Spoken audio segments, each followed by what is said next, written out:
All right, y'all. Welcome back to the RipDrip Pod. Today we have a very special guest. We have Ryan Peak. He has built a very, very successful fitness coaching company in the past, and then he transitioned into sales coaching specifically. He's done this at a very, very high level. He's worked with some amazing people and gotten some absolutely amazing results. And so, Ryan, we're excited to have you on the pod, bro. Thank you so much. It's been good to meet you guys. Yeah. Yeah. We always love to kick it off. Give us a quick background story. How did you get into the space? And then how did you transition into, from fitness coaching into sales training specifically? Catch us up to speed. Yeah, so I grew up in the fitness industry. I was actually very fortunate to be a part of a family-run business. So my mother opened up a personal training studio when I was 10. And so I had the keys to the business at a very young age. It was within walking distance of my middle school at the time. And so, I would go there every day. I would watch her do her thing.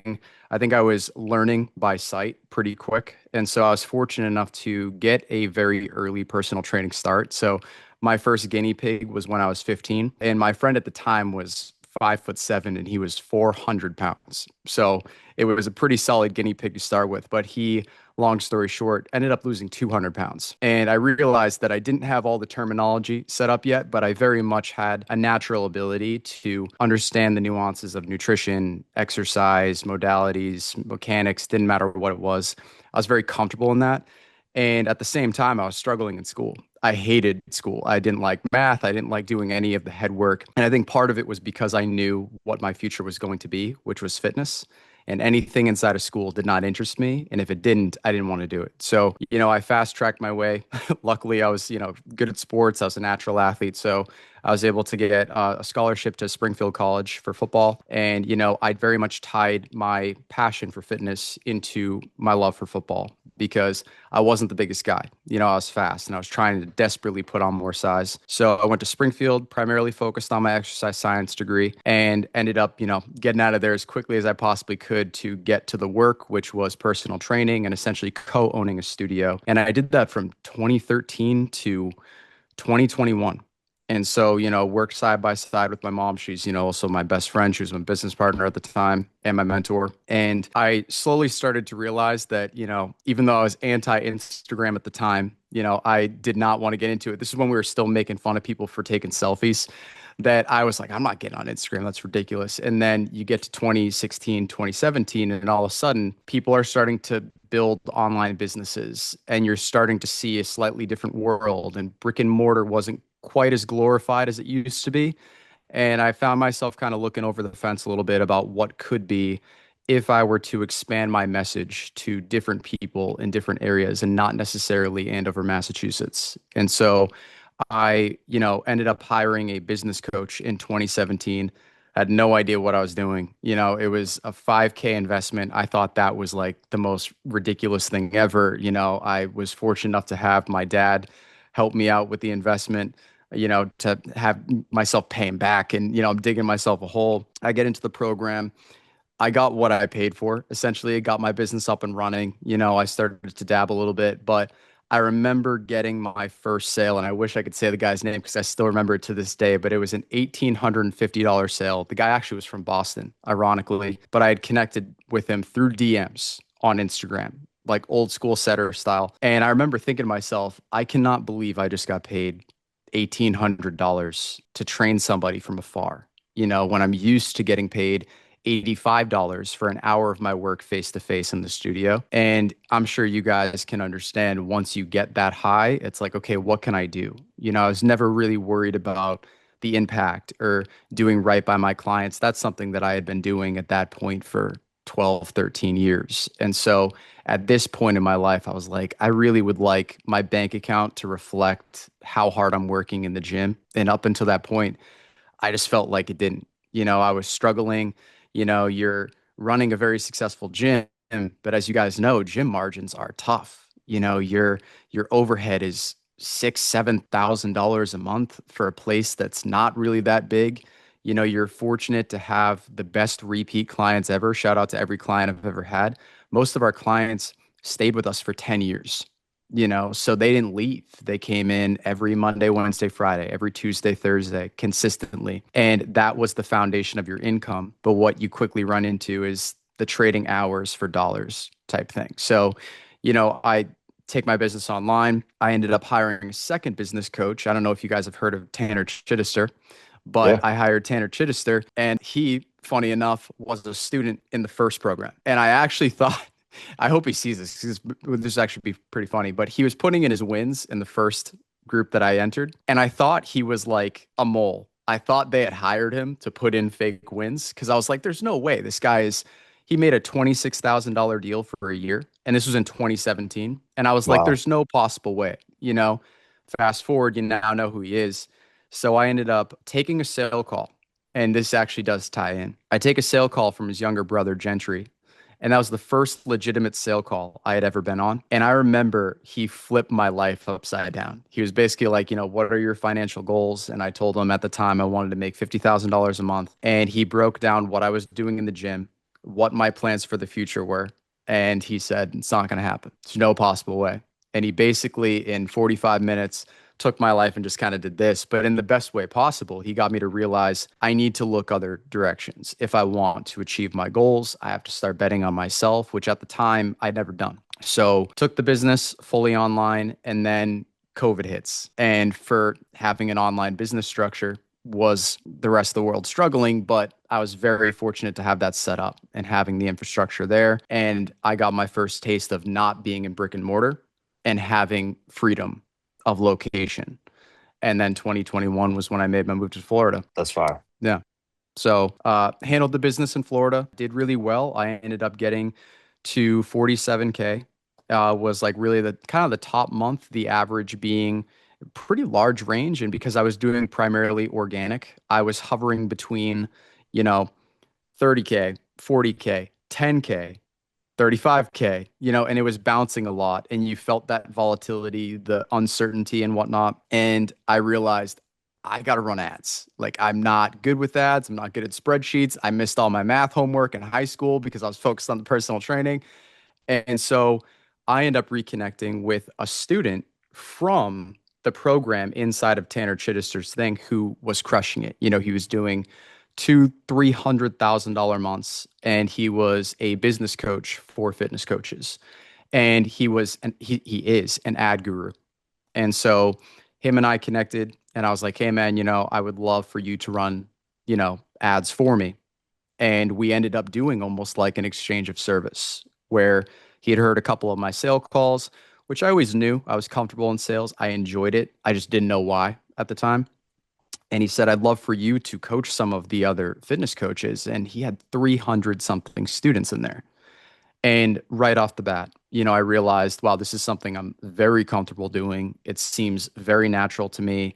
And the scary feeling was it actually felt more natural than me being a personal trainer. And so I was like, you know what? I think we have something here. There were a few students that had approached me asking for extra help, and a couple of big offers from a financial perspective of me, helping out their teams. And at that point, you take the horse blinders off and realize that, the ceiling is much higher. You could reach more people. Sales, I wouldn't say is a bigger market, but it's a more ambitious market. So I realized, I got to tell my business partner here what's going on. And we ended up building what is now called Closer's War Room, which was, as you said, kind of before we jumped on here, was kind of behind the curtain for about a year, of us coaching and, making sure that the proof of concept was there, that we really had something that was valuable and could massively impact the people that we were working with. And we have all the data to back it. And then we officially launched last week. If you're a high ticket coach or an offer owner doing at least 50K a month and you're tired of setter bottlenecks and also tired of getting burned by other AI setters, RipDrip is the only undetectable AI DM setter on the marketplace, hands down. If that sounds interesting to you, click the link below this video to learn more. Without further ado, let's get back to the video. That's amazing.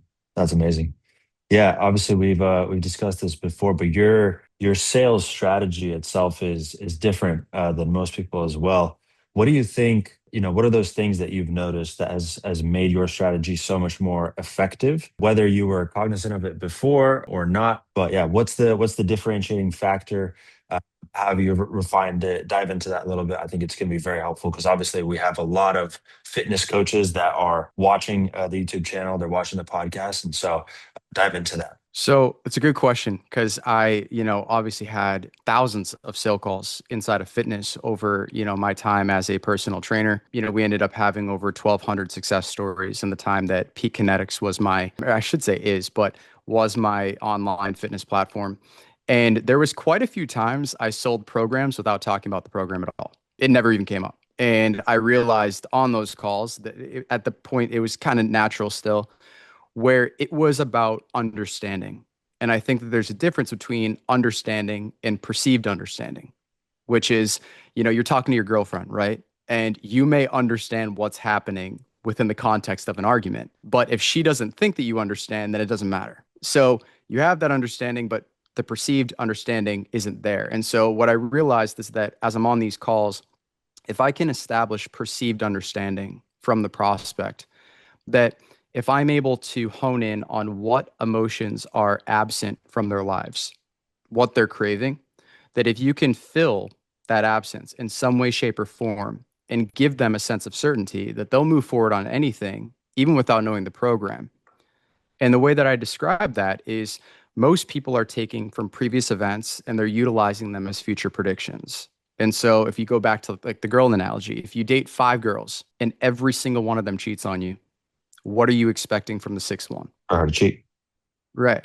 So when you're coaching somebody, or if you're on a sale call with a prospect, you talking about your product, which is where a lot of fitness coaches run into issues, is that they hyperfixate on the value of their product. People in fitness, the reason we get into it in the first place, the reason we obsess about it is normally from a sense of inadequacy that may have started at a very young age. It's never enough. That's how we develop the body dysmorphia. It's never enough. You get to 170, now you got to get to 180. Then you get to 180, it's got to be 190. So then we find ourselves on these sale calls and we think that the value is going to be in our programs, what we've worked so hard to develop. We need to convince them that our program is somehow better than your program or Tom's program. But from the perspective of the prospect, you're just the next girl that's going to cheat on them. They don't care at all. They're not thinking about the program in the slightest. What they're fearful of is getting cheated on again. Now, the direct translation to that is somebody tries a program, they fail. They go to a personal trainer. That personal trainer doesn't focus on them enough, right? Is they have bad experience after bad experience after bad experience to the point where they have been conditioned to believe that when they try, they fail.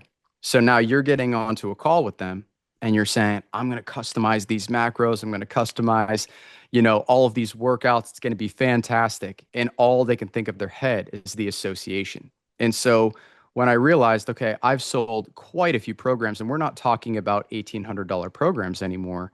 My cheapest program now that I typically don't even sell is $4,500 for 4 months. Now my normal program is $8,500 for 6 months. So after you get a few reps of, we have people that are buying a product with no ROI. Now, you could argue that the ROI is weight loss, but we're talking about, it's not like they're putting money in to get money out, right?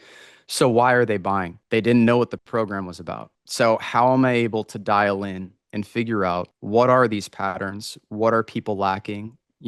How can I fill in these blanks to the point where they feel a sense of understanding? And that if you can get them to have that sense of understanding, you can sell anything, any product, any context, it doesn't matter. You just need to convince them that their past doesn't need to be mirrored into the future. Amazing. I hope everybody's taking notes on that because I think it's very easy for people to miss that, just that nuance and that concept of how did you say it again? The perceived understanding? Yeah. So it could be perceived understanding, perceived value, right? Yeah. Is we think our program is valuable. They don't, right? Yeah. So that's kind of the difference between those two. Yeah, amazing. Very, very well said. And I don't think it's talked about enough, honestly. It's very, very rare that somebody will actually mention that and really focus on that part. How do you, what's one way that you can create that perceived understanding or perceived value and really connect with that prospect that you're speaking to on the phone? Like, are there certain things that you're asking? I guess, what's the tactical strategy that you're using there? Yeah. I mean, I'll give some of the sauce right here. I mean, to me, there's no gatekeeping needed, at the end of the day when it comes to application. If somebody ever wanted to come to me and ask for help, I have no problem holding this back, but I always break it down. And this is kind of the framework that I've been constantly tweaking. I think that that's what frameworks are for, is that it's broken down into goal, problem, self-belief, solution, and then price. All right. Now, if you're going to dive a little bit deeper into that, as we talk about goals, and we're very general about them. And I think part of that is that everything that I talk about has to do with association. Is what do you associate something with? Me, you, and Tom might associate the gym with positive feelings, the feeling of accomplishment, the feeling of, challenging yourself. It's all these positive associations. But contrastly, you might have somebody that looks at the gym and they get the shakes. You know what I mean? So when you're talking about a goal, is there a positive or a negative association attached to the person's goal? A lot of people overlook that because they're so eager to sell. They're so eager to prove that they're not inadequate. So in that first step, I say that there needs to be clarity in what the prospect's goal is. Now, the goal is surface level. If somebody says, I want to lose 20 pounds, I want to lose 15 pounds. If you ask them, instead of jumping into, oh, awesome, so what's your protein intake look like? They immediately want to prove themselves. Instead, if you stop and you say, Eric, that's really interesting. How did you come up with 20 pounds? They're going to give you context. Most likely what they're going to do is give you what I call timeline. Oh, that was my weight before I had kids. That was my college weight. That was, my pre-COVID weight. It could be anything. But what they're doing is they're telling you how long they've been suffering for. You say your pre-COVID weight? Yeah. Wow, so six years? Yes. Okay, well, one of the things we have issues with at the end of a call is I need to think about it. I need to talk to my wife. I need to talk to my husband. Well, now you have context to the problem isn't necessarily the weight loss because you could have lost 20 pounds in 6 years. So time isn't your issue. It's probably not necessarily lack of effort, but lack of implementation, lack of knowledge, lack of structure, lack of accountability. That's what the call is for. And so when you hit goal, you need to have clarity on not only what the surface level goal is, which in that case is 20 pounds of weight loss, but understanding what is emotionally associated to that goal. I always talk a lot about, and you hear this a lot from like the sales gurus, they talk about psychology, but I really like the true psychology of where this stuff comes from. We've all been on a call with somebody who pretends their goal doesn't matter. I just want to lean out. It's not a big deal. They don't want to be sold is really what they're just putting up that defense mechanism. But when you're having a conversation with somebody and you can isolate that, hey, they actually are on the phone with me about this. There is significance to this problem.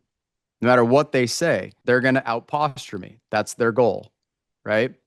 So when somebody says, I want to lose 20 pounds, they design this goal, and they might not even know this consciously. It might be subconscious because they think that they're going to get something from losing 20 pounds. That could be increasing confidence. It could be increasing energy. It could be increasing sex drive. It could be how they connect with their wife, their husband. We've heard all of these really in-depth stories attached to a number on a scale. So if you can boil that to the surface, then you build significance, you build the urgency. And I would say it out loud. So if I find out, you say, Ryan, well, I really want to, get some confidence back.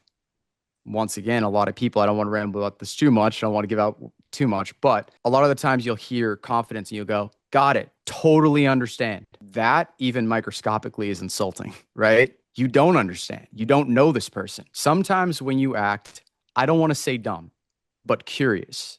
If you say, interesting, when you say confidence, I know what that means to me, but Eric, what does that mean to you? They're going to give you even deeper context. So I'll give you a real example. I was on a sale call with a girl maybe 3 or 4 months ago, and she said, I really want to increase my confidence. And I said, I know what confidence means to me, but what exactly does that mean to you? And she said, well, and she gave me an actual story for the context. I went out with my girlfriends, I realized I'm the biggest one in the group. And she's like, after I realized that, she's like, I don't even really want to go out. And so now the goal is no longer lose 20 pounds. Now the goal is peace of mind. Now the goal is you socializing, how you present yourself, how you carry yourself, what clothes you choose to wear. Now what we're doing is we're moving from goal. The next bullet point was problem. Problem. Is this something that they have to deal with now, or can they continue to put it off? Underneath the umbrella of fitness, most of the time, the issue is that the prospect has no issue putting it off. So as we build the significance and the problem, let's create a hypothetical. I go to the doctor's office and they say, Ryan, you are morbidly obese, man. You are going to be diabetic if you don't get your you know what together in the next 30 days. Do you think my objection is ever going to be, hey, Eric, I love what you got here, man. I love this program. I really want to do it. But what I think I'm going to do is probably wait 30 days or so. I'm going to try it on my own. I'll see how I do. And then afterwards, I'll come back to you. I would never say that because the problem I have is it's a big one. I can't afford to take the time. Do you see what I mean? Once you build that problem, then you can go into, and this is debatably to me the most important bullet point that I would say 99.99% of fitness coaches skip over is they hear the goal, they jump right into solution. Self-belief or lack thereof is the next bullet point. Does your prospect even believe that they are capable of following through? Hypothetically speaking, I could build the best program that's ever been made. But if Cindy has been cheated on 5 times before me, she's failed program 1, program 2. She's done F45. She stopped going. She went to Orange Theory. She stopped going. She had a personal trainer. She stopped going. Her association to trying is failing. So it doesn't matter what I organize inside the bounds of my program. The only thing she's thinking about is how in the world am I going to stay on track? And so ask them, if I give one tip on the side that's really just simple, I think Instagram has conditioned us to believe that people are hyper articulate and they're savvy. Of course, being articulate is important, but if you have a question or you're confused about something, ask.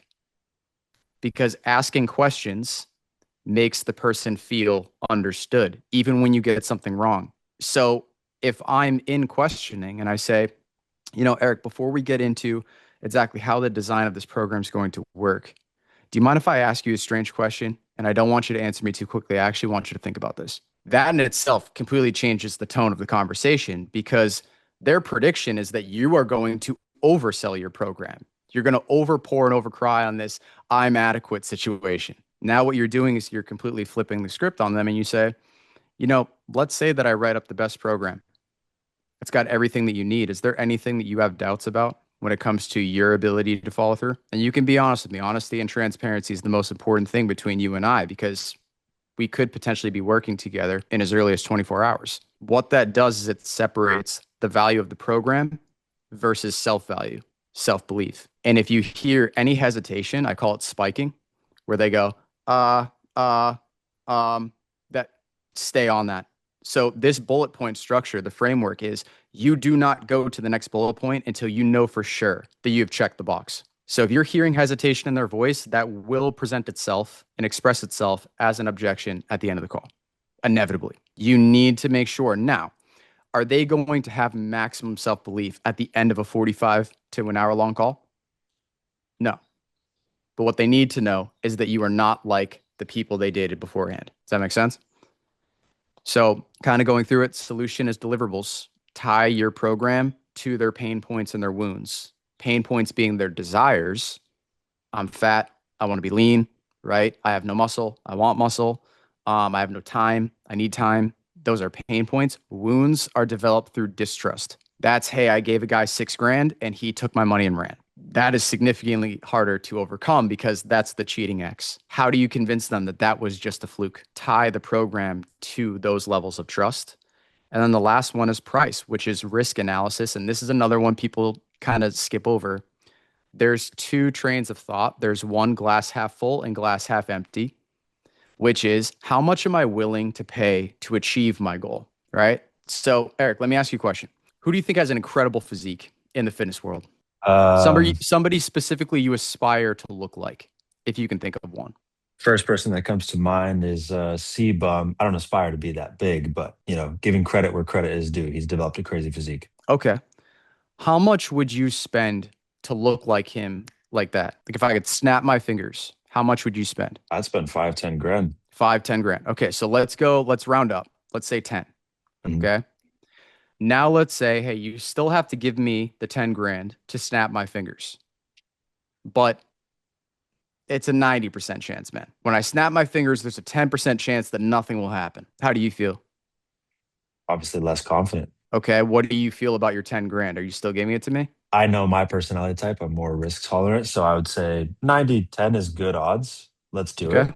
But if I'm trying to put myself in somebody else's shoes, if they are not as risk tolerant or they I wouldn't haven't do it. spent money. I personally wouldn't. If I knew Okay. there was a 10% chance you're going to take my 10 grand and I'm not going to get the result, I wouldn't. No way. Okay, so Tom's already out. See? All right, so Yeah. Tom's out. Okay, no, but this isn't one of those things where I'm asking with an answer in mind. I'm curious Yeah. because this is a psychological question. Tom's already out. He's checked out. So Yeah. if Tom isn't 90% or higher certain that he's going to get a result, he's out. So you're in at 90%. Let's say we go down to 80. Where are you at? Probably not. 80 is lower. I mean, 80-20 is just lower odds that it would happen.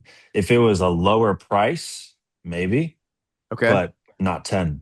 I'll say Not this 10 grand. too. If I knew that I would get a portion of the physique, the 10% existed. Like if I could get some of the physique, then I'd be like, yeah, sure. Like let's run it. If I'm like, maybe I'm 50% All or nothing. still better than okay. All or nothing. So I'm just okay. Then no. Yeah. Absolutely. No. Okay.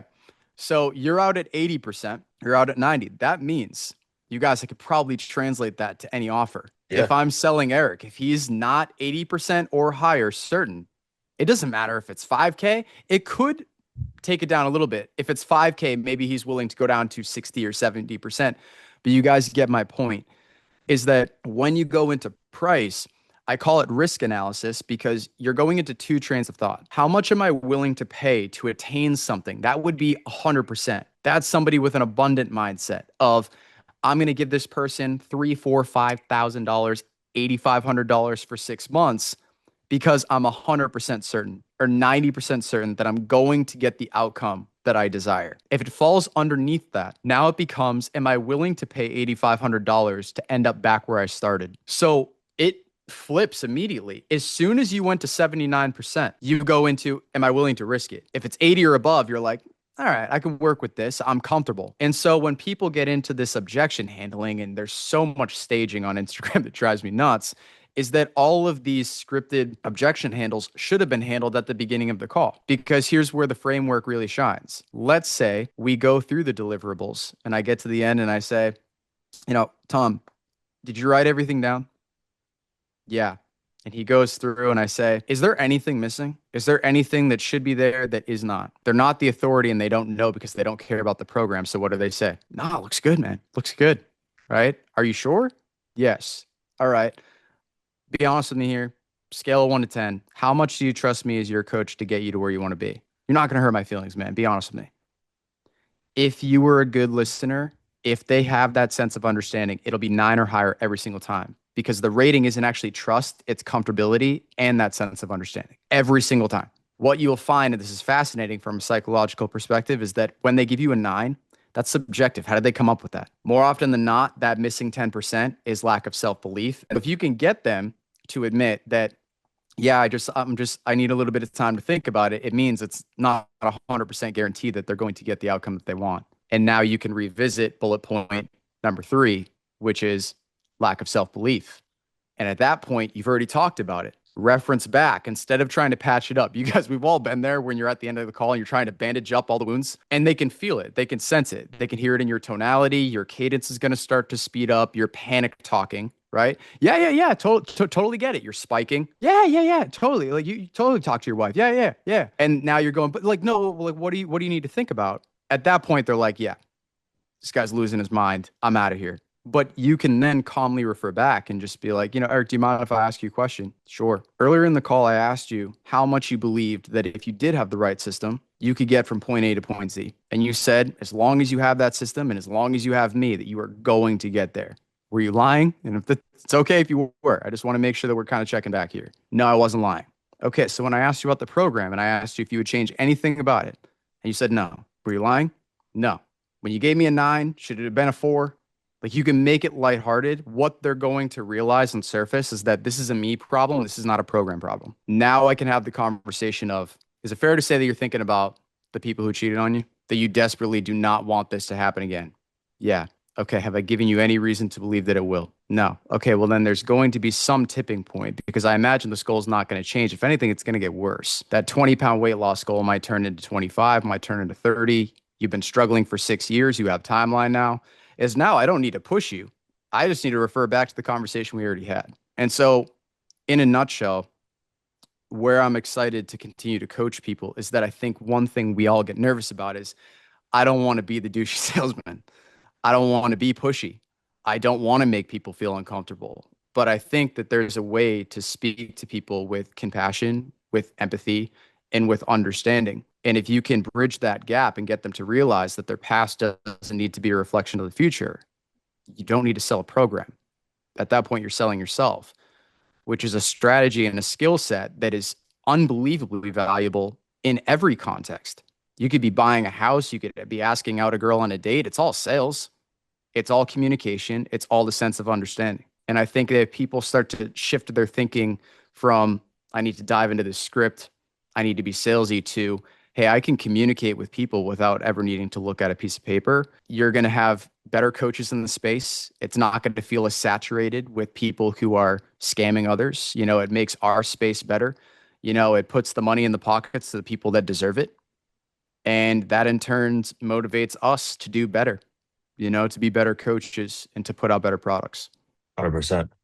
That's amazing. Very well said, guys. I hope you're taking notes as Ryan is talking about this, because I think a lot of people miss this. And what I've noticed over the past 7 or 8 years being in business is that the top sales guys are the ones that can understand the prospect the best and genuinely want to understand them and see if they can help them out and genuinely care about them as well. I've even had it, from myself, where I'm not the best salesperson, but when I did hop on sales calls, I was genuinely trying to see if I could actually help that person and if I could Mm. understand them. And yes, my script and whatever my process was not great, but that energy transfer came across and people could feel that. And they're like, oh, he's not trying to sell me. He's actually trying to help me out and understand me from different ways. So being curious, being understanding, genuinely want to help people out. That's kind of what I'm picking up on here. Obviously, I know, Ryan, you can go in so much more more Oh, if depth anything, here. I gotta pull the reins on myself, man, because like I Yeah. really do enjoy it. I really do. And Yeah. so like I gotta every once in a while to like a time check and be like, shut up, stop talking.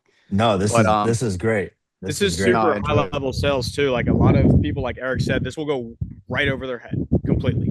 But the people that do understand sales and understand business and have been in the game for a while are going to find a ton of value from this. And I think it's very impressive, honestly. And I'm curious, with the amount of knowledge that you do have and how dialed you are with all of your processes, I'm curious how you learned all of this sales psychology. Was there a specific mentor? What, are you self-taught? Was it reading books?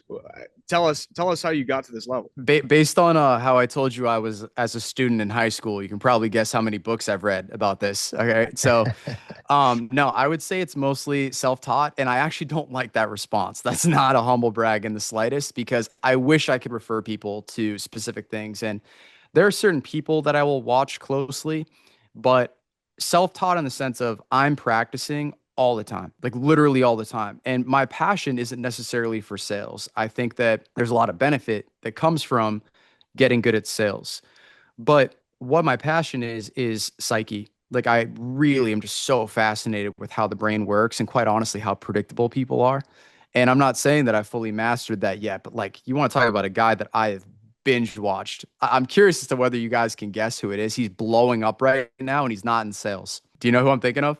Um, would it He's been doing be? tricks essentially. He went on Joe Rogan. He's been on every podcast. He even, I'm trying to think of who the last person, he did one on Tom Brady. O's the Mentalist. Maybe If I've you seen this haven't stuff. watched him, it is the craziest. So he's a mentalist. So Okay. it is tricks, but it's posed as mind reading. He even says at the beginning of every, set that he does, it's not actual mind reading, but he is the most elite person in the world at reading people. And so he could say, Tom, can you think of your second grade girlfriend? And he'll just ask you small questions along the way and he'll read your eyes and your lips and he will literally say her first and last name. And he's not a weirdo. Like he used to be a Wall Street guy. He left Wall Street to become a mentalist. He came on second in America's Got Talent. He's actually like who I watch because for me, I'm never going to learn what he knows how to do, but knowing that what he's doing is backed by science.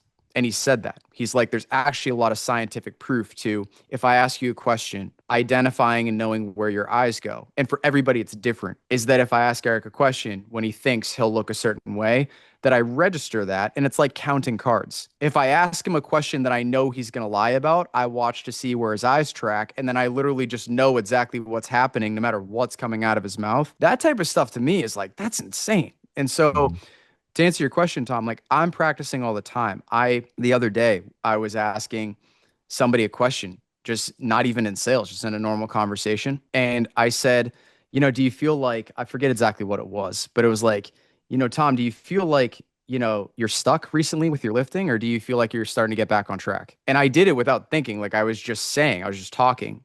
But the person responded with the second answer, which was the last thing, which was, oh, I'm getting back on track. Then I was in another conversation and I ended up just not even thinking and going, so do you feel like, you like Boston, or do you feel like you're going to move? And they were like, I feel like I'm going to move. And I'm like, is that like, I'm taking notes in my head all the time. Like, I'm actually curious if that is me involuntarily suggesting something. Is whatever the last thing I said is actually more favorable. And so if they're in between answers, they'll pick the second one. And so I've been split testing it in conversations like a nutcase. All right. Is like, I just enjoy doing that stuff. So whether or not that's true at this point, it's anecdotal. I pay attention in that way.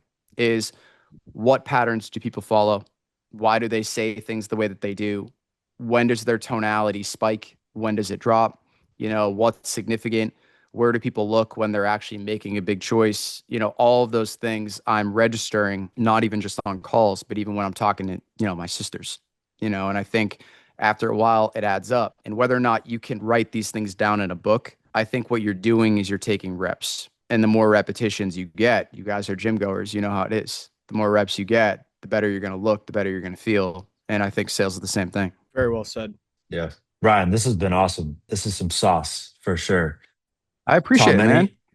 Yeah, no, this is very high level. I think we're going to be sending this to anybody that is not dialed with their sales process, especially fitness coaches, and we work with so many of them. This is like a perfect asset to send over to them, and we'd love to send more people your way as well that are struggling with that, side of their business specifically. But I guess before we wrap it up, before you can plug everything you want to plug, Tom, do you have any final questions? No, dude, this has been awesome. Like Eric said, this is like a full masterclass.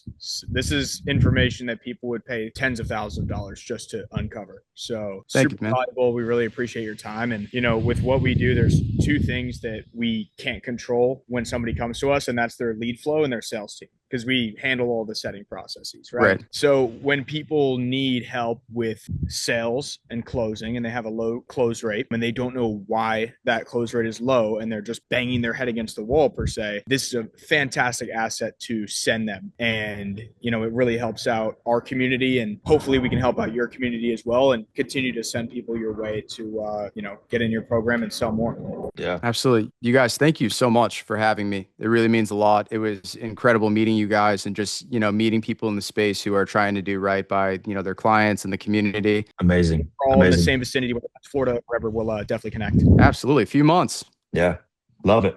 Ryan, where can people find you as we wrap this up? So where they can find me is Closers War Room is my handle on Instagram. And you guys feel free to reach out, even if you just have basic questions. As we said, I just want to connect with as many people as we possibly can. We are helping established closers. Doesn't matter what your offer is. You could be selling cars. You could be selling insurance. I consider myself a communication coach and a sales coach. Is if you are better trying to connect with your future prospects, your current clients, we are the people you want to go to. But we are taking established closers and we're helping them to massively increase their closing percentage. But we are also taking people who are thinking about getting into high ticket sales. We are going to train and certify you in 90 days. And then we are going to place you with a high ticket closing company. And that way you can establish a 6-figure income inside of 90 days. Amazing.